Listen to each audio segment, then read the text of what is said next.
حلیم فدایي: طالبان هیڅکله نه غواړي چې د ولس سر خلاص وي او سرناخلاصې سرونه د دوی هدف دي. سلام، وخت مو بخیر. پام وکړئ د نن ورځې تازه خبر ته. تیر جمهوریت حکومت کې د پکتیا والي محمد حلیم فدایي وایي چې طالبانو د منظور پښتین د سرو خولیو پر خلاف کمپاین ځکه پیل کړی دی چې پښتون تحفظ تحریک PTM د ولس سرونه ورخلاصوي.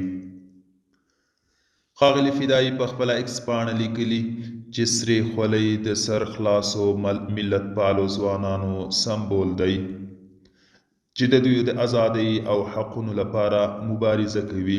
نوموړي زیاته کړې چې طالبان هیڅکله نه غواړي چې د ولس سر خلاص وي او په خبره یې سرناخلاصې سرونه د طالبانو لپاره اسانه هدفونه دي.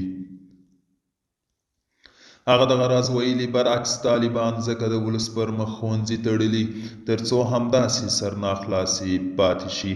د تعلیمي فرصتونو محدودول د دوی د کنټرول یو ستراتیژي ده چې د ځوانانو د فکر کولو او د خپل حقونو د غوښتنې مخه نیسي. کله چې خلک زده کړه ونه کړي نو د دوی د پوهاوي غوښتنه کمزورېږي، دوی بیا ویده وي.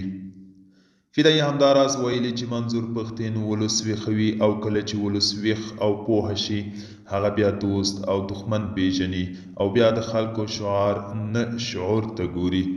دوستانو، دا و د نن ورځې چمتو کلی خبر. تر بیا هم په الله سپارم.